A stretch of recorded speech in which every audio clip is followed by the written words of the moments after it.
শুরু করছি dark side, লিখনীতে Zabin Furqan, পর্ব সংখ্যা 6। রমণীর কণ্ঠ ঈর্ষাদ অভিমানী শোনালো, কিন্তু তাতে আসমানের কোনো ভ্রুক্ষেপ রয়েছে বলে মনে হলো না।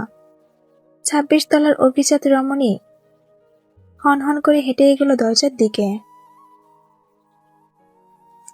বাইরে বের হওয়ার আগে সে একবার ঘুরে তাকালো পেছনে। তার দৃষ্টি আপতিত হলো রোজার উপর। অকারণেই ভর্মি খেল রোজা। বাই দ্য ওয়ে, রোজা ঢোক গিলে তাকালো রমণীর দিকে। একটি অদ্ভুত দূরে হাসি ফুটে উঠল সুদর্শনীর মিশ্রণ অধর জুড়ে। Myself Afsana রেমান Charulata, your husbands sister. Click শব্দে দরজা আটকে গেল। আছাড় হয়ে গেল চারুলতা। রোজা অবাক হয়ে এক দৃষ্টে তাকিয়ে রইল সেদিকে।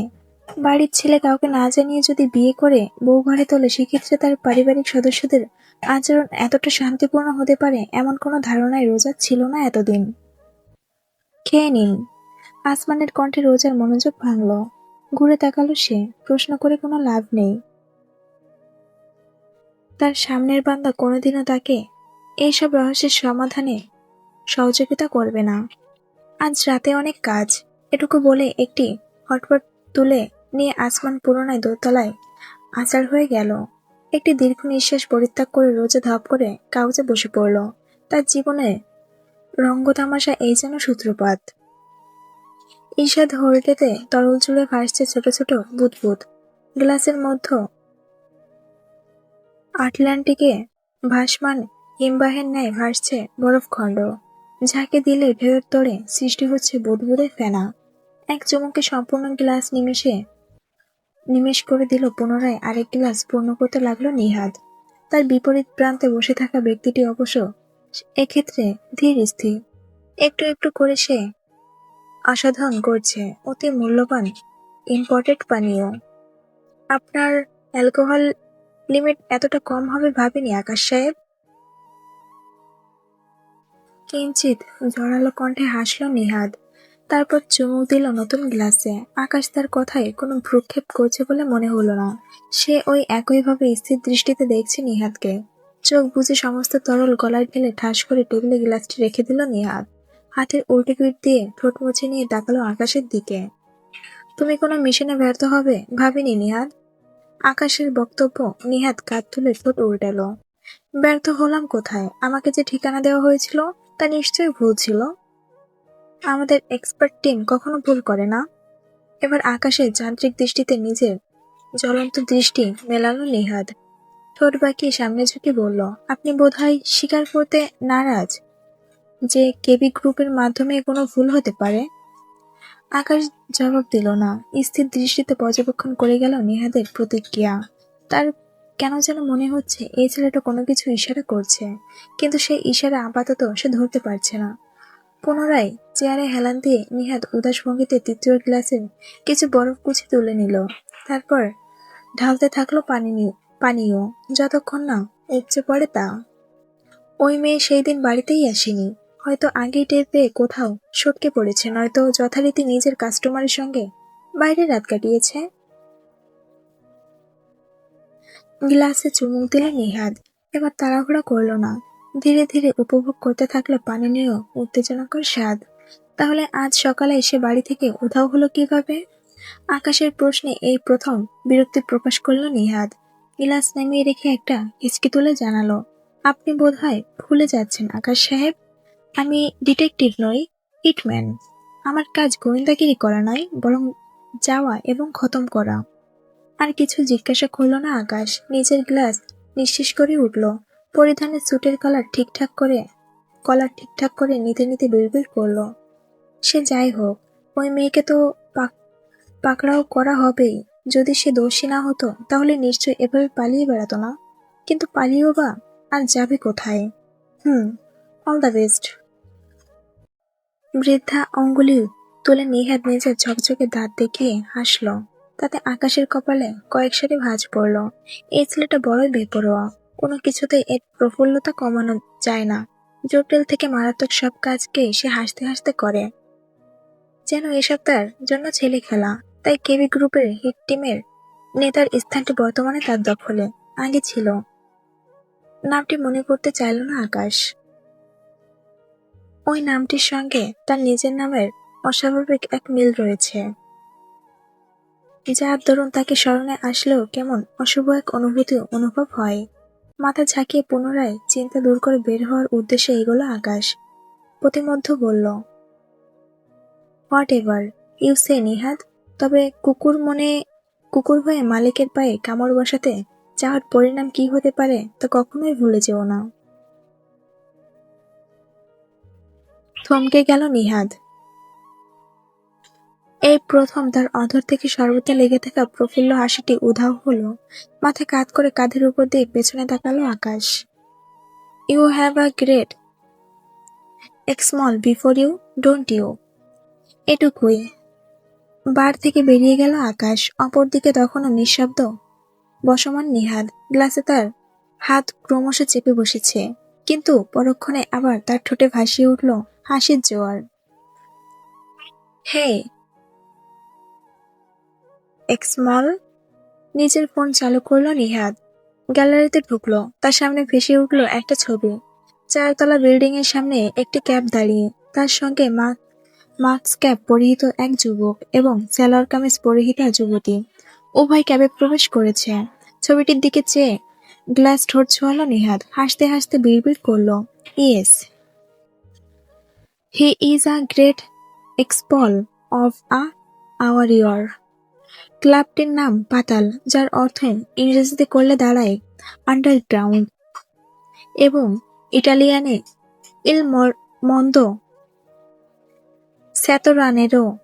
এই তৃতীয় বিশ্বের দেশটিতে অজস্র না পাওয়ার মাঝে এমন এক স্বর্গীয় স্থানে অস্তিত্ব থাকবে, তা গত সফরে উপভোগ সুযোগ পায়নি সান্দ্র। এবার অন্তত কিছুটা হলেও তার শখ পূরণ হচ্ছে। উফ, কি এক যন্ত্রণা! তার বাবা যে কেন শুধু তাকেই পায় এই অশিক্ষিত মানুষগুলোর সাথে ডিল করাতে। বাঙালি মানে এক একটা আইটেম বোম। কাজের বেলায় নেই, শুধু মুখে যত বড় বড় কথা। উঠতে বসতে পা চাটাতে প্রস্তুত থাকে। অপমান করলেও নীরবে হজম করে নেয়, হাসি মুখ ধরে রাখে। এসব সারেন্দ্রের জন্য অতিথি পরায়ণতাই নয়, বরং চারিত্রিক দুর্বলতা। ক্লাবের পরিবেশে বর্তমানটা উন্নত হয়ে রয়েছে। এই জায়গায় কিছুটা হলেও ইতালির ভাই পাওয়া যাচ্ছে যেন। সব অভিজাত পরিবারের বকে যাওয়া সন্তানেরা স্ফূর্তি উদযাপনের হুমড়ি খেয়ে পড়ে এখানে। ঠিক উন্মাদনা বললে ভুল হবে, রীতিমতো অশ্লীলতা। এখানে নামধারী কোনো সুলেনের উপস্থিত নেই। তাই সকলে মুক্ত বাঁধন হারা পাখির ন্যায় মত্ত উপভোগে। তীব্র মিউজিকের সঙ্গে সঙ্গে অবাধ মেলামেশা। ছেলে মেয়েতে কোনো পার্থক্য নেই যেন। তবে আজ কেন জানি এসবে তার অংশ নিতে ভালো লাগছে না। সান্দ্রতায় সোফায় বসে চুমুক দিচ্ছে বিয়ারে। কিছুক্ষণ আগে 5 কি 6টি মেয়ে এসে তার আশেপাশে ঘুরে গিয়েছে, কাউকে আলাদাভাবে চোখে পড়েনি। এইসব বাঙালি মেয়েগুলো পাশ্চাত্য সাথে নিজেদের মেলে ধরেছে, কোনো পার্থক্য বোঝা দেয়। তাই কেন যেন রুচি আসছে না তার। যদিও তার সেক্রেটারি কিছুটা দূরে বিহব্বল একজন সঙ্গিনীর সাথে। অলস ভঙ্গিতে সোফায় হেলান দিয়ে বিয়ারে চুমুক দিতে দিতে হঠাৎ সরেন্দ্রের সার্পের ন্যায় তীক্ষ্ণ নয়নজোড়া আবদ্ধ হলো এক রমণীতে। তাতে আলাদাভাবে নজরে পড়ার কারণ তার পরিধানের বস্ত্র। এমন এক জায়গায় শাড়ি পরে আসা মেয়েকে শুধু সরেন্দ্রর নয়, বরং বাকি সকলেরই চোখ পড়েছে।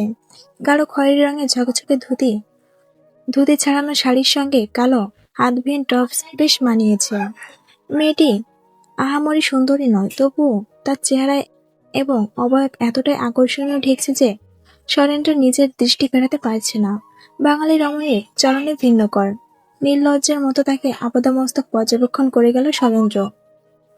শান্ত রমণীও তার দৃষ্টি ঠিকই লক্ষ্য করল। টকটকে খয়েরি লিপস্টিক দেওয়া ঠোঁটে বিস্তার হেসে সে আঙুল তুলে ইশারা করল প্রাইভেট রুমের দিকে। অতঃপর লাস্ট সময় রমণীর পিছনে এলো শান্ত। মায়াবিনী সৌন্দর্যে এতটাই মোহিত সে যে ক্লাবের বারে এতক্ষণ ঠিক তার থেকে কয়েক হাত দূরে বসে থাকা মাস্ক পরিহিত বান্দাকে সে খেয়ালই করল না। শান্ত এবং রমণী উধাও হয়ে যাওয়ায় কিছুক্ষণ পরে সে উঠল, ধীরে ধীরে অনুসরণ করলো নিজ পথ।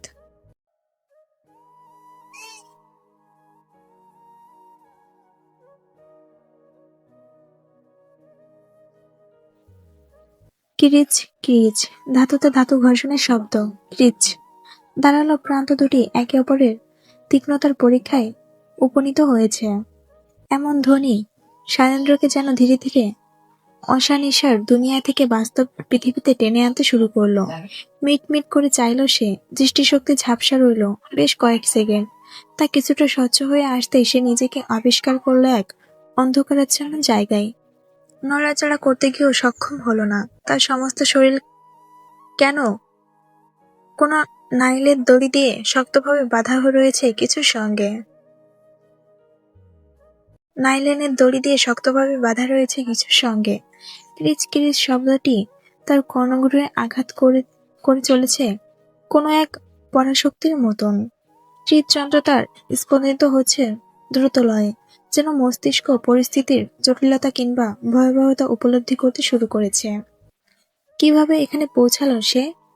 পাতাল নামক ক্লাবটিতে দেখা রমণীকে প্রাইভেট রুম পর্যন্ত অনুসরণ করেছিল সান্দ্র।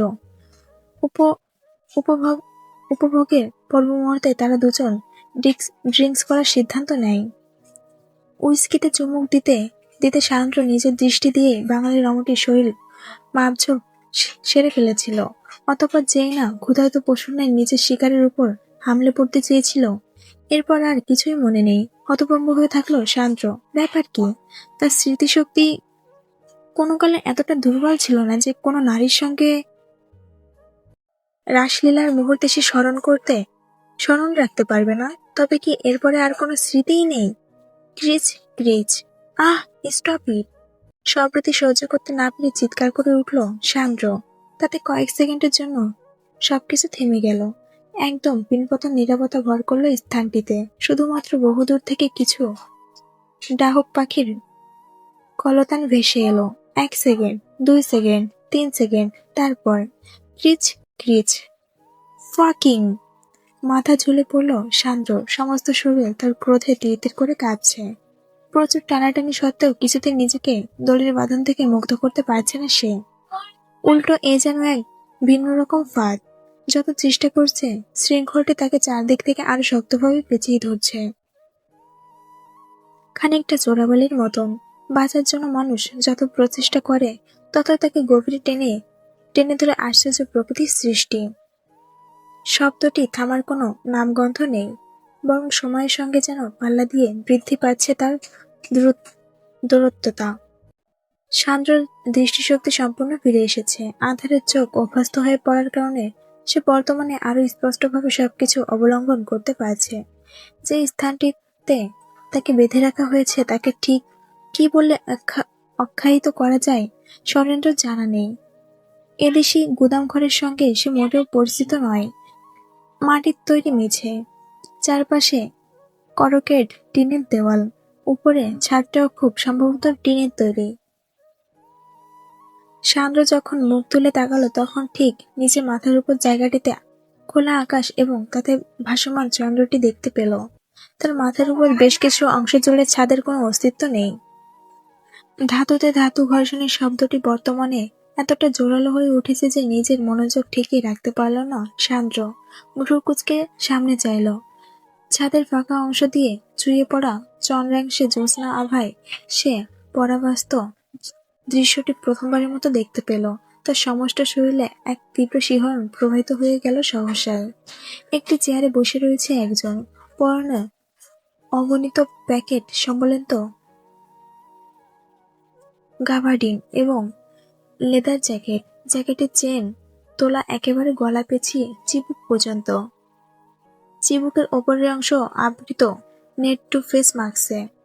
মাথায় ক্যাপ এবং পায়ে টাকনো পেরিয়ে উপরে উঠে যাওয়া ডার্বি বুট। সবকিছুর একটাই রং, অন্ধকারের বর্ণ, অশুভের বার্তা। পরাশক্তিদের নির্দেশক, সূর্য রশ্মির শোষক, কালো। তার হাত আচ্ছাদিত কালো রাবার গ্লাভসে সেই হাতে রয়েছে একটি চাপাতি এবং অন্যটি ম্যাসিভ নাইফ। নাইফটি দিয়ে চাপাতিতে ঘর্ষণের ফলে কিরিস কিরিস শব্দটি তৈরি হচ্ছে। অতি ধীরে স্থির ভাবে কাজটি করে চলেছে সে যত্নের সাথে। বোতলের দৃশ্যটির দিকে চেয়ে একটি শক্ত ঢোক গিলতে বাধ্য হলো সান্দ্র। হঠাৎ করে চাপাতিতে ধার দেওয়া থামিয়ে চোখ তুলে চাইল পরাবাস্তব সত্তাটি। তাতে শিউরে উঠল সান্দ্র। ওই দৃষ্টি বুকে কাঁপন ধরিয়ে দেওয়ার মতো তীক্ষ্ণ। হু হু হু আর ইউ? কোনো মতে উচ্চারণ করলো সান্দ্র। তাতে চেয়ার থেকে উঠে দাঁড়ালো সে। এক পা করে অগ্রসর হতে থাকলো সান্দ্রর নিকটে। পিছিয়ে পড়ার কোনো জায়গা নেই, তবুও সান্দ্র নিজেকে ছাড়ানোর আপ্রাণ চেষ্টা করতে লাগলো। এই দানবটিকে তার মোটেও সুবিধার মনে হচ্ছে না। আস্তে আস্তে সান্দ্রর সামনে এক হাত দূরত্বে উবু হয়ে বসলো সে। হাতের চাপাতি তার ঝুলছে নিচের মাটির দিকে। আসমান। সান্দ্রর শরীরে যেন বিদ্যুৎ খেলে গেল এমনভাবে প্রকম্পিত হয়ে উঠল সে। এই ব্যক্তির বজ্র কণ্ঠস্বর এবং নাম উভয় তাকে বিস্মিত করেছে। আসমান দ্য কিলিং মেশিন সম্বোধনটি তার পরিচিত। What do you want? নিজেকে ভিতর সমুদ্রে সম্পূর্ণ বিলীন হতে দিল না সান্দ্র। সে যদি দুর্বলতা প্রদর্শন করে তাহলেই মুশকিল। বর্তমানে ভিন্ন এক দেশে অত্যন্ত দুর্ধর্ষক গুপ্তঘাতের হাতে সে বন্দী। এটি তার নিজের রাজ্য নয়, অন্য কারো রাজ্য। তাই চালও দিতে হবে সাবধানে এবং অত্যন্ত ভেবেচিন্তে। সান্দ্রর প্রশ্নে উবু হয়ে থাকা উসমান সামনে ঝুঁকল। তার কৃষ্ণ গহ্বরের ন্যায় শোষণীয় দৃষ্টিতে যেন আবদ্ধ হয়ে পড়ল সান্দ্র। লাহ তুয়া ভিতা, মানে তোমার প্রাণ। আসমানের কণ্ঠে ইতালিয়ান ভাষার বাক্যটি শুনে স্তব্ধ হয়ে রইল সান্দ্র। হাজার চাওয়া সত্ত্বেও কিছু উচ্চারণ করতে সক্ষম হল না বেশ দীর্ঘ একটা মুহূর্ত। অবশেষে সে যখন মুখ খুলল তখন তার কণ্ঠে স্পষ্ট কম্পন টের পাওয়া গেল। কো কো কো কোসা তিওফাত পাত্তা, আমি তোমার কি ক্ষতি করেছি? জবাব দিল না আসমান। হাতের ছুরির ধারালো চকচকে প্রান্ত তুলে ধরল। ধীরে ধীরে তা সান্দ্রর গালের পাশ বেয়ে নিচে নামতে থাকলো। সান্দ্র নিজের উভয় হাত মুষ্টিবদ্ধ করে ফেলল। এর সামনে সে কিছুতেই নিজের দুর্বলতা প্রকাশ করতে ইচ্ছুক নয়, কিন্তু খুব বেশিক্ষণ সে নিজেকে শক্ত রাখতে সমর্থন হলো না। আসমানের ছুরির তার গাল বেয়ে খানিক নিচে নামতে চাপের ধরন প্রবেশ করলো ত্বকের ভিতরে। ফিনকি দিয়ে উঠল রক্ত। আহ চিৎকার করতে গিয়েও ব্যর্থ হলো সান্দ্র। আসমান তার মুখ চেপে ধরেছে বাম হাত দিয়ে। ডান হাতে ধরে রেখেছে ছুরিখানা। একদম নির্বাক সে। সান্দ্র ছটপট করতে করতে তার ছুরি গাল থেকে একেবারে কণ্ঠনালী পর্যন্ত দীর্ঘ একটা ক্ষত সৃষ্টি করল। সান্দ্র অবাধ্যতায় এদিক সেদিক কেটে যেতে আসমান শুধালো, want me to cut your throat? তৎক্ষণাৎ জমে গেল শান্তি। আসমানকে বাধা প্রদানের প্রচেষ্টা তার কমে এলো এই ভয়ে যে ছুরিটা যে কোনো মুহূর্তেই তার কণ্ঠে বিদ্ধ হতে পারে। মনের স্বাদ মিটিয়ে দীর্ঘ মুহূর্ত সময় নিয়ে সান্দ্রর গাল থেকে বুক পর্যন্ত রক্তাক্ত চিত্রকর্ম তৈরি করলো আসমান। যেন মানব দেহে নয়, বরং জলবস্তু কাগজের উপর নিজের অতি প্রিয় লাল রঙের রাঙিয়ে তুলছে কোনো শৈল্পিক সৌন্দর্য। সান্দ্রর পরিধানে সাদা টি শার্ট এবং কালো ফর্মাল প্যান্ট সম্পূর্ণ সিক্ত হয়ে উঠেছে চুইয়ে পড়া রক্তধারায়। জীবন্ত কাটাকুটি তার শরীর সহ্য করতে পারেনি, রীতিমতো মিইয়ে পড়েছে। খুঁটির সঙ্গে বাধা না থাকলে নির্ঘাত এতক্ষণে সে লুটিয়ে পড়তো মেঝেতে। আসমান উঠে দাঁড়ালো। সান্দ্র রক্ত ছিটকে উঠে ইতিমধ্যে তার পোশাকে ছোপ ছোপ দাগ সৃষ্টি করেছে, কিন্তু সেসবের পরোয়া নেই তার। কয়েক পা হেঁটে দূরে গিয়ে দাঁড়িয়ে মুচড়ে পড়া সারেন্দ্রকে পর্যবেক্ষণ করল সে। এমন দৃশ্য কোনো সুস্থ স্বাভাবিক মানুষ অবলম্বন করলে হয়তো নিজের জ্ঞান হারাতো, নয়তো তৎক্ষণাৎ অসুস্থতা বোধ করত।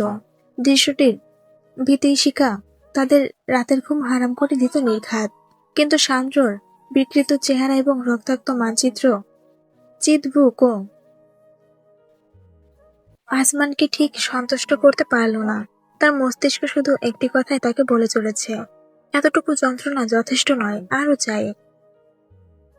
শান্তর যে অবস্থা, তাতে তাকে এ অবস্থায় এখানে ফেলে রেখে গেলে রক্তক্ষরণে সে মারা যাবে আগামীকালের মধ্যে। এত সহজ মৃত্যু দেওয়া অসম্ভব। রক্ত পিপাসা মেটেনি আসমানের। শান্ত বহু কষ্টে এখনো পর্যন্ত নিজেকে সজ্ঞানে রেখেছে। আসমান তার মুখ ধরে না রাখলেও বর্তমান চিৎকার করার শক্তি পর্যন্ত তার মাঝে নেই। দুর্বল শরীরে দৃষ্টিও ক্রমশ ঝাপসা হয়ে আসছে। এই কি সেই নরক যার সম্পর্কে বিভিন্ন ধর্মগ্রন্থে সাবধানী বাণী দেওয়া থাকে? আর এই আসমান কি সেই নরকের প্রহরী? না, প্রহরীর এত ক্ষমতা কোথায়? আসমান নরকের প্রহরী নয়, বরং নরকরাজ, যার এক হুকুমে মহাকাল থেকে পৃথিবীর বুকে নেমে আসে স্বয়ং নরক। কিন্তু কেউ তো তাকে কোনোদিন শান্তকে বলে দেয়নি পৃথিবীতে স্বর্গের পাশাপাশি নরকও বিদ্যমান থাকা সম্ভব।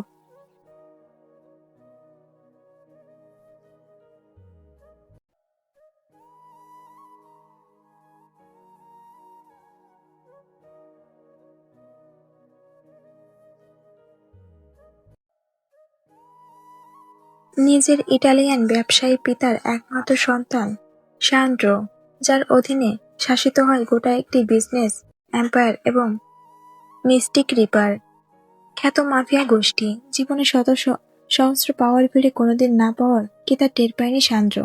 সোনার চামচ নিয়ে বড় হওয়া এবং অতঃপর উচ্ছন্নে যাওয়ার এই যাত্রায় কোনোদিন এমন এক পরাশক্তির মোকাবেলা করতে হবে তা কল্পনাতেও ছিল না সান্ড্রোর।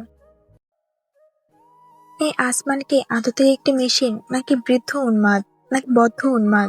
তাকে বর্ণনা করার কোনো শব্দ রয়েছে কি এই পৃথিবীর কোনো ভাষার ব্যাকরণে? আসমানকে পুনরায় নিজের দিকে এগোতে দেখলে সান্দ্র ঠোঁটে ঠোঁট চেপে ধরল সে। তাতে জিহ্বায় রক্তের নোনতা এবং ধাতব স্বাদ পেল সহসাই। তার সামনে এসে দাঁড়ালো, নিজের প্যান্টের পকেট থেকে একটা কিছু বের করলো আসমান।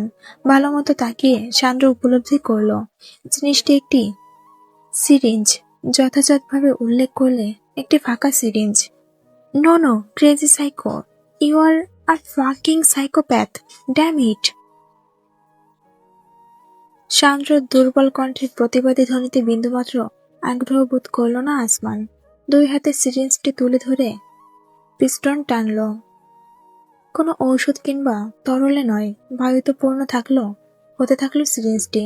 20 থেকে 50 মিলি বায়ু মানবদেহে তীব্র শারীরিক যন্ত্রণা, ধমনী এবং হার্ট ব্লক থেকে আরম্ভ করে দীর্ঘ বেদনার কারণ হতে পারে। 50 এর উপরে হার্ট ফেলিওর কিংবা নিশ্চিত মৃত্যু। হার্ট ফেল কিংবা নিশ্চিত মৃত্যু। বরাবর 25 মিলিতে থামলো আসমান। তার দৃষ্টিতে প্রকাশ পেল সন্তুষ্টি। সান্দ্রর দিকে অগ্রসর হতে গুগড়ে গেল সে। খুব ভালোভাবে অনুধাবন করতে পারছে যে এই দানবটি তার সঙ্গে কি করতে চাইছে। একেবারে মারবে না, ধুকে ধুকে মারবে। My dad will kill you. দেহের অবশিষ্ট শক্তিটুকু একত্রিত করে অন্তিমবারের মতো চিৎকার করে উঠল সান্দ্র। তাতে বিন্দুমাত্র ভ্রুক্ষেপ করল না আসমান। অবিচলিত ভঙ্গিতে সে চেপে ধরল সান্দ্রর বাহু। বরাবর ধমনীতে পুশ করে দিল সিরিঞ্জের সবটুকু বায়ু। সান্দ্রর মনে হলো তার সমস্ত শরীরে এক বেদনাদায়ক তরঙ্গ খেলে গেল। ধীরে ধীরে একটি সিরিঞ্জে ব্যথা তার বুকে ছড়িয়ে পড়তে আরম্ভ করলো। শরীর কেমন ছেড়ে দিচ্ছে, ঠিক মতো নিঃশ্বাসও নিতে পারছে না। অক্সিজেন যেন হু হু করে নিঃশেষ হয়ে আসছে। মুমূর্ষু অবস্থায় ছটফট করতে থাকা রোগীর ন্যায় আসমানের দিকে চাইল সান্দ্র। কোনো শব্দ উচ্চারণ করতে অসমর্থ সে। শুধু তার অসহায় অশ্রুসিক্ত দৃষ্টিতে একটিমাত্র প্রশ্ন আসমানের উদ্দেশ্যে, কেন এমন যন্ত্রণাদায়ক মৃত্যু? অবশ্যই উত্তর করল না আসমান। মানুষ হলে হয়তো মৃত্যু পথযাত্রী এই ব্যক্তিকে এমন মৃত্যু প্রদানের কারণটুকু বলতো, কিন্তু সে তো একটা মেশিন। মেশিনের কোনো প্রকার মানবিক অনুভূতি হয় না। অতএব সান্দ্রর প্রশ্ন নিরুত্তর। নিজের পকেটে সিরিঞ্জটি ভরে উল্টো ঘুরল আসমান। প্রেগো প্রেগো ক্যানন, চিসিয়া, পোস্ট আইল ফেরনো, প্রার্থনা করি যেন জাহান্নামেও জায়গা না হয়। আসমানের অন্তিম বাক্যটুকু প্রতিধ্বনি হলো সারঙ্গের কর্ণকুণ্ঠে। দৃষ্টি প্রদীপ নিভে আসতে থাকলো তার। নরক যন্ত্রণায় অনুভব করতে করতে সে স্থির নয়নে চেয়ে রইল দূরে, যেখানে যেখানে ধীরে ধীরে হেঁটে বেরিয়ে যাওয়া আসমানের অবয়ব দেখা যাচ্ছে। আজ সান্ড্রোর পিতার মিলিয়ন ডলারের সম্পত্তি কিংবা তার সহযোগী শক্তিশালী ইটালিয়ান মাফিয়া গ্যাং কোনো কিছুই তাকে বাঁচাতে সক্ষম হলো না আসমান নামক এই দানবের কবল থেকে। চোখ বুজে ফেলল সান্ড্র। সে জানে এই চোখ আর কোনোদিন খুলবে না। এত অধিক মাত্রার যন্ত্রণা অনুভব হচ্ছে যে শরীরের সার সিস্টেম সেই অনুভূতিটুকু পর্যন্ত অনুভবে সক্ষম নেই আর। হিম শীতল বায়িত প্রকৃতি পরিপূর্ণ। ঘণ্টাখানেক আগে ঝিরঝিরে এক পলাশ বৃষ্টি হয়েছিল। এখন অবশ্য বৃষ্টির বদলে শুধুমাত্র ঝড়ো হাওয়া বইছে। আকাশ ঘন কালো মেঘপুঞ্জে আচ্ছাদিত। সেই মেঘের আড়াল থেকে ক্ষণে ক্ষণে নববধূর ন্যায় উঁকি দিয়ে নিজের দ্যুতি ছড়িয়ে দিচ্ছে চন্দ্রাংশ। সম্পূর্ণ চন্দ্রের সাক্ষাৎ লাভ আজ সম্ভব নয়। তার অংশ অবলম্বন করে একটু স্বস্তি লাভ। বিশাল আম গাছটার নিচে পার্ক করে রাখা পার্সিওয়ান সেফের বক্সটারে গায়ে হেলান দিয়ে দাঁড়িয়ে রোজা নিজের ফোন ঘাঁটছে। গাড়িটার মডেল সে বের করেছে এই ফোন ঘেঁটেই। পার্সি গাড়ি এমনিতেই বিশ্বজুড়ে বিখ্যাত। এই রেসিং মডেলের দাম বাংলাদেশি টাকায় 50,50,000-এর মতো। তথ্যটি উদ্ঘাটনের পর রোজা তবদা খেয়ে রইল। কোনোদিন কারো বাইক কিংবা অটোরিকশায় গায়েও হেলান দেওয়ার সুযোগ মেলেনি তার। আর বর্তমানে সে কিনা 8 কোটি টাকার মূল্যের গাড়িতে হেলান দিয়ে দাঁড়িয়ে আছে যেন সেই এর মালকিন। বিষয়টি উপলব্ধি করতে রোজা আস্তে করে সরে পড়ল। পার্শ্বে থেকে এক হাত দূরে দাঁড়িয়ে অপেক্ষা করতে থাকলো।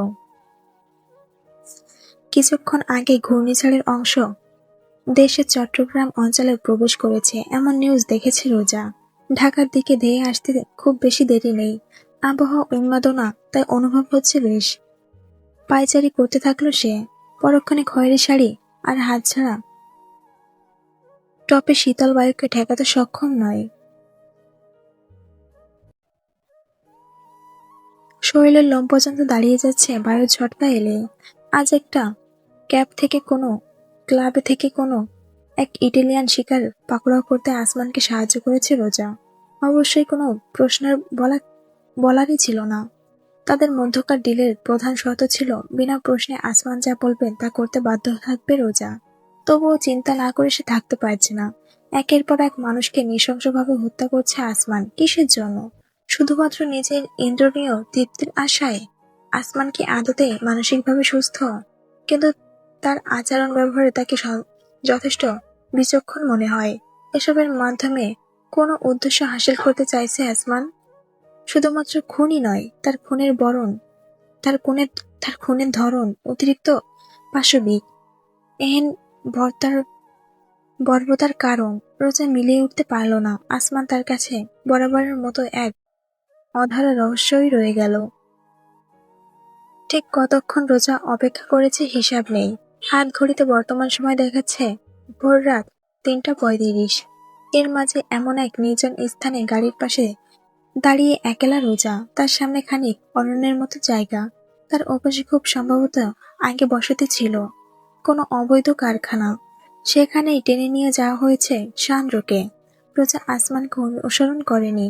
সে জানে আসমান কতটা নিষ্ঠুর রূপ ধারণ করতে সক্ষম। তার অস্তিত্বে সেই কদর্যতা পুনরায় উপলব্ধি করার প্রশ্নই জাগে না। অবশেষে রোজার অপেক্ষার প্রহরে সমাপ্তি ঘটল। দূর থেকে হেঁটে আসতে দেখা গেল আসমানকে। তার অবয়ব অবলম্বন করে কয়েক মুহূর্তের জন্য থমকে পড়ল রোজা। কালো লেদার জ্যাকেটে রক্তের ছাপ, হাতের গ্লাভস জোড়া পুরোটাই রক্তে চুপচুপ করছে। চাপাতি এবং ম্যাসিভ নাইফ দুটো আলগোছালি ঝুলছে। অবিশ্বাস্য হলেও সত্য, আসমানকে এমন রূপে পর্যবেক্ষণ করে রোজা আগের মতো হতবিহ্বল হয়ে উঠল না আর। এমনটি সে আশা করেছিল। খুব একটা ব্যতিক্রম ঘটেনি। আসমান গাড়ির কাছে পৌঁছে নিজের গ্লাভস দুটো একটানে খুলে ফেলল। অস্ত্র এবং গ্লাভস একটি প্যাকেটে ভরে গাড়ির বক্সে ফেলে রাখল। রোজা নিঃশব্দে তাকিয়ে শুধু দেখল তার কার্যক্রম। একটা পানির বোতল বের করে রোজা এগিয়ে দিল এগিয়ে দিল আসমান। কিছুটা দ্বিধান্বিত হয়ে সে হাতে নিল, ইশারায় বুঝলো কি করতে হবে। পানির বোতল খুলে পানি ঢালতে আসমান নিজের হাত জোড়া থেকে রক্ত ধুয়ে নিল। রোজা বোতলের মুখ বন্ধ করতে করতে সে কোমরে হাত দিয়ে চারপাশে তাকালো, যেন কি কি এক চিন্তায় আছে। সান্দ্র, মিনমিন করে বলে উঠল রোজা। যদিও আসমান তাকে কি পরিণতি দান করেছে জানার বিন্দুমাত্র ইচ্ছা নেই তার, তবু অস্বস্তিকর পরিবেশটা কাটাতে চাইছে সে। আসমান রোজার দিকে ফিরল, চেয়ে থাকলো আকাশের পানে। তারপর হঠাৎ বলল, আপাতত বেঁচে আছে, খুব বেশিক্ষণ থাকবে না, ধুকে ধুকে নিঃশেষ হবে। প্রথমবারের মতো আসমানের কণ্ঠে এক ধরনের তৃপ্তি প্রকাশ পেল, নাকি রোজার ভুল ধারণা। একটি দীর্ঘশ্বাস ফেলল সে। আসমানের সঙ্গে এই পথে আসার সময় যতটুকু বুঝতে পেরেছে, সে যে এই জায়গাটি অত্যন্ত নির্জন এবং এক কথায় পরিত্যক্ত। বিশেষ করে একটি ভৌতিক কাহিনী প্রচলিত রয়েছে এই এলাকা ঘিরে। মানুষের আনাগোনা নেই বললেই চলে। কেউ ভুলক্রমে এলেও জঙ্গলের ওপাশের কারখানায় কোনোদিন হানা দেওয়ার সাহস করবে না। সায়ঞ্জর মৃতদেহ গলে পচে মাটির সঙ্গে মিশে যাবে, কেউ টেরও পাবে না। কি মর্মান্তিক মৃত্যু! আসমান পেছনে ফেরাই রোজা নিজের চিন্তা থেকে বাস্তবে পদার্পণ করল। পিচাসটির মৃদু কণ্ঠস্বর ধ্বনিত হলো তার কানে, গুড জব টুডে। রোজার চোয়াল ঝুলে পড়ল। নিজের শ্রবণ ইন্দ্রিয়কে সে বিশ্বাস করতে পারল না। আসমান কি তার এইমাত্র প্রশংসা করল? সে কি আদৌ ঠিক শুনেছে? সে যাই হোক, তাতে তার হঠাৎ করে এতটা ভালো লাগছে কেন? কি আশ্চর্য! এ দানবের প্রশংসা আবার হৃদয়ে ভালো লাগার সৃষ্টি কারণ হতে পারে নাকি? হৃদয় হঠাৎ দমকা হওয়া শিউরে উঠল রোজা। স্মরণ হলো যে তার বাহুজোড়া উন্মুক্ত, তাতে বেশ ঠান্ডা অনুভব হচ্ছে। রোজা নিজের শাড়ির আঁচলটি টেনে নিতে নিতে আসমান এগোলো। হতভম্ব হয়ে রোজা খেয়াল করলো আসমান নিজের জ্যাকেটের চেন হাতে দিয়েছে।